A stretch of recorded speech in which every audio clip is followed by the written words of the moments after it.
अस्सलाम वालेकुम। आज I-12 के जो PHA के फ़्लैट्स हैं वहाँ मैं आपको लेके चलता हूँ। तीन चार चीज़ें हैं जो हम देखेंगे। एक तो ये कि काफ़ी टाइम हो गया है और मज़ीद कितना टाइम लगेगा वो देखेंगे। इसके अलावा इसकी प्राइसेस के अंदर क्या चेंजिंग आई है उसके ऊपर भी बात करेंगे, क्योंकि लोग बड़ी बेचैनी से वेट कर रहे हैं कि PHA के इन फ्लैट्स का कब्ज़ा मिले और हम अपनी फैमिली को मूव कर सकें। और करंट सिचुएशन क्या है PHA के इन फ्लैट्स की, फ्लैट्स के अंदर जाके देखते हैं। तो स्टार्ट लेते हैं इनकी लोकेशन से, क्योंकि लोकेशन को समझना बहुत ज़रूरी है कि PHA के जितने फ्लैट्स हैं, जितने भी इनके प्रोजेक्ट्स हैं G7 से लेकर तो G11 तक, तो उन सब के अंदर अगर सबसे अच्छी किसी प्रोजेक्ट की लोकेशन है तो वो यही वाले फ्लैट्स हैं। इतनी ज़बरदस्त लोकेशन है कि मेन शाहराह के ऊपर आने वाले ये वाइड फ्लैट्स होंगे। तो ये लोकेशन है इनकी, IJP रोड के ऊपर आ रहे हैं बिल्कुल। तो I-12 सेक्टर के अंदर वाक़या है ये। I-12 सेक्टर भी अभी तक पोजीशन की तरफ नहीं जा सका, लोग उसका वेट कर रहे हैं जैसे PHA के इन फ्लैट्स का वेट किया जा रहा है। तो इनकी लोकेशन कुछ इस तरह की है कि एक साइड पे इनके मरकज़ आ रहा है I-12 का मरकज़, और उस मरकज़ की वजह से भी इसकी वैल्यू बहुत ज़्यादा हो जाएगी। फ्यूचर के अंदर एक मेन शॉपिंग एरिया होगा I-12 का, बहुत बड़ा मरकज़ बनने जा रहा है, तो उसके बिल्कुल सामने होंगे। और फिर उससे भी बढ़ के ये जो IJP रोड के ऊपर आ रहे हैं, तो ये बड़ी ज़बरदस्त लोकेशन का इंतखाब किया गया PHA की तरफ से।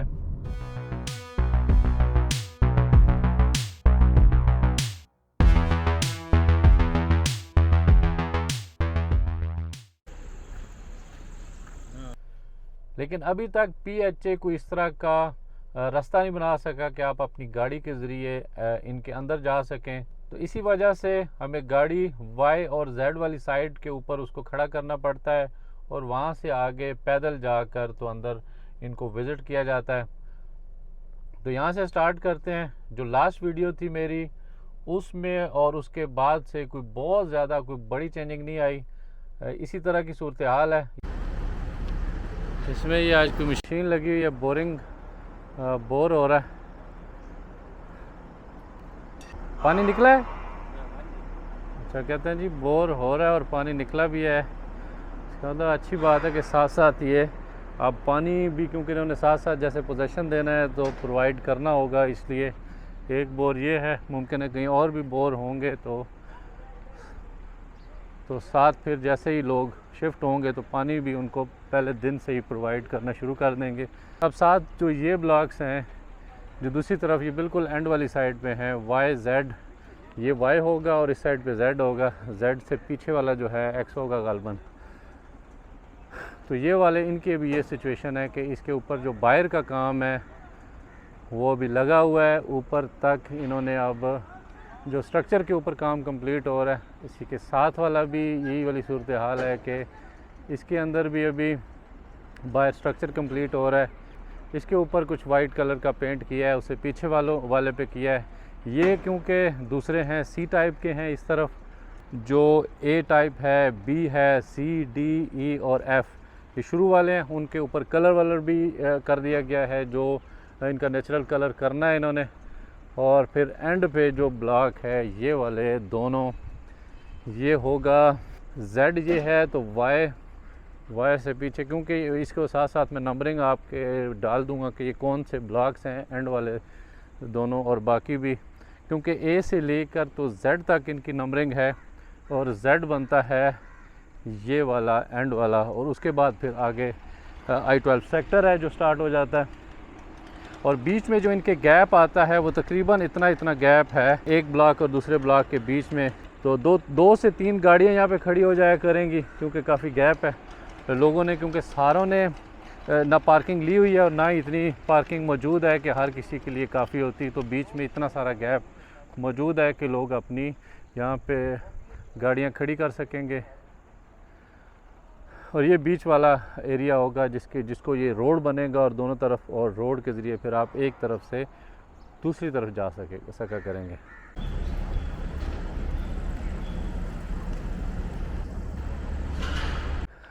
इसमें ड्रेनेज का और सीवरेज के ये पाइप्स अभी डाले जा रहे हैं, और ये वो वाले ब्लॉक्स हैं जो शुरू में ए और बी वाली साइड आईजेपी रोड वाली साइड ये बनती है।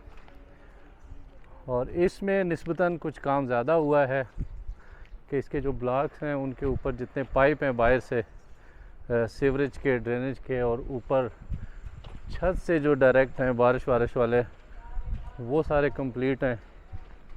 और ये गैस के होंगे गालबन ये आ जाए।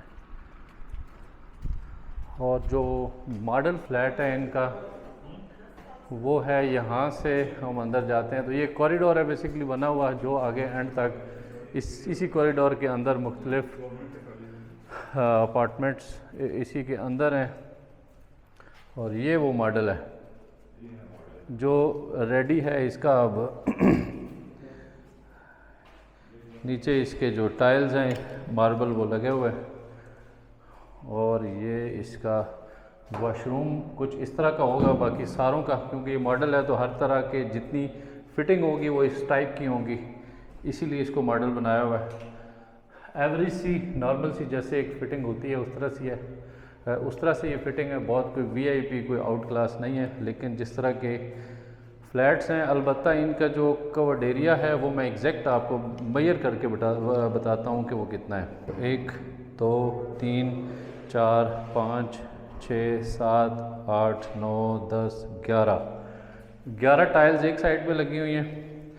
और 1 2 3 4 5 6 7 8 9 10 11 12 लगी हुई हैं। और वो इतनी सारी उस साइड से कम थी तो ये इस साइड पे पूरी होगी, यानी 11 बाय 12 एक साइड से दूसरी साइड इसका साइज़ बनता है। ये इसका किचन है। किचन एक अच्छा मतलब रीज़नेबल सा किचन है। और साथ इसके स्टोर है, किचन के साथ जुड़ा हुआ स्टोर है। इसमें भी एक रीज़नेबल सी स्पेस है। इसके साथ ही बिजली की, इलेक्ट्रिसिटी की जो आपका सारा सिस्टम है वो यहाँ पे लगा हुआ है इस स्टोर के अंदर ही जी। और दूसरा रूम भी सेम साइज़ का रूम है, वो भी जो दोनों साथ जुड़े हुए हैं। एक के साथ इंडियन है यानी देसी वाला फिटिंग उसी तरह से है, और दूसरे वाले के साथ ही इंग्लिश सीट लगी थी, कमोड है। और ये टीवी लॉन्ज है, रीज़नेबल साइज़ का है। टीवी लॉन्ज भी तकरीबन बेड के जो साइज़ है उससे ज़्यादा बड़ा है टीवी लॉन्ज। और टीवी लॉन्ज क्योंकि यहाँ पे इन्होंने नमाज के लिए जगह बनाई है, इसकी काउंट हम नहीं कर सकेंगे, लेकिन ये अगर 11-12 फुट इधर तक 12 फुट आता था, 13 14 15 16, ये 16 बाय 12 का टीवी लॉन्ज है। काफ़ी बड़ा अच्छा है ये भी। तो दोबारा से अगर इसको मैं बताऊं तो ये शुरू में टीवी लॉन्ज है, ये इसका साइज़ बनता है 12 बाय 16 का टीवी लॉन्ज बनता है। और सामने बिल्कुल दोनों रूम्स हैं, और जो रूम साइज़ है वो दोनों का इक्वल है, 11 बाय 12 का साइज़ है। दोनों के साथ अटैच वाशरूम है, और दोनों के साथ इस तरह से बालकोनीज बनी हुई हैं, और ये विंडो लगी हुई है। इस साइड पे भी इस रूम के साथ भी बिल्कुल उसी तरह की विंडो यहाँ पे भी लगी हुई है। तो अच्छा हवादार हैं, रूम साइज़ काफ़ी मुनासिब है इसका। और ये वाले जो जिनके ऊपर अभी कलर नहीं हो सका, यही छोटे हैं जो ई टाइप हैं। इनके अंदर जो कवर्ड एरिया बनता है वो 710 स्क्वायर फीट है, बहुत छोटा कवर्ड एरिया है। बेड साइज़ भी थोड़ा सा फ़र्क है डी टाइप से। और टीवी लॉन्ज का बहुत ज़्यादा फ़र्क है कि टीवी लॉन्ज बहुत छोटा सा बनाया है। वाशरूम अटैच नहीं है इसका, एक टीवी लॉन्ज के साथ आता है और दूसरा जो वाशरूम है वो बेड के साथ अटैच है। तो इस तरह से जो ई टाइप है उसका वाज़ेह फ़र्क है कवर्ड एरिया के अंदर। अच्छा, कोई भी किसी गलतफहमी में हमें नहीं रहना चाहिए कि जो सीडीए या जो गवर्नमेंट के जितने भी प्रोजेक्ट्स होते हैं वो अपनी नौइयत में ख़ुद एक बहुत बड़ा इम्तिहान होते हैं कि बहुत देर से उनका पोजीशन मिला करता है हमेशा से। चाहे पीएचए के पुराने फ्लैट्स को देखा जाए या I-16 वाले फ्लैट्स हों, इसी तरह से जितने भी इनके प्रोजेक्ट्स थे उनको डिले किया गया, उनका जो पोजीशन है वो लेट दिया गया। लेकिन इसका हरगिज़ ये मतलब नहीं है कि आप यहाँ से बेच बाच के निकलना शुरू हो जाएं। ये जितना भी डिले हों, जितना भी लेट हों, ये अपनी नौइयत के बड़े बेहतरीन फ्लैट्स हैं। इनकी लोकेशन कमाल है। आप जब भी इनका पोजीशन मिलेगा तो फौरी तौर पे ये एक तो रेंट आउट हो जाएंगे, दूसरा इनकी जो वैल्यू है वो बहुत ज़्यादा बढ़ जाएगी, इनकी प्राइसेस बहुत ऊपर निकल जाएंगी। इसलिए मेरा मशवरा यही है कि अगर साल लगे, 1.5 लगे या 2 लगें, आपको यहाँ से बेच कर फ्लैट को नहीं जाना चाहिए, बल्कि जो नए लोग हैं जो इस सोच में पड़े हुए हैं कि हमें कहाँ पे इन्वेस्टमेंट करनी चाहिए, अपनी फैमिली को किस जगह पे मूव करना चाहिए, तो अगर वो थोड़ा सा वेट कर सकते हैं, साल से 2 साल का टाइम अगर लगे, तो इन्हीं फ्लैट्स के अंदर आपको इन्वेस्टमेंट करनी चाहिए।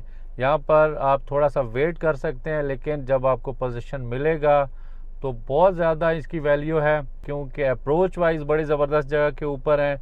आपने इस्लामाबाद की तरफ मूव करना हो या पिंडी की तरफ जाना हो, हर हाल में हर तरह से ये सूटेबल फ्लैट्स होंगे। तो उम्मीद है ये फ्रेश वीडियो आज की आपको पसंद आई होगी।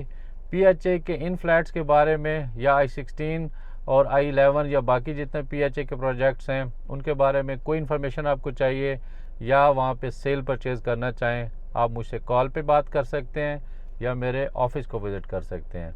आज की वीडियो में इजाज़त चाहूँगा। इंशाल्लाह नेक्स्ट वीडियो के साथ दोबारा आपसे मुलाकात होगी। तब तक के लिए अल्लाह हाफ़िज़।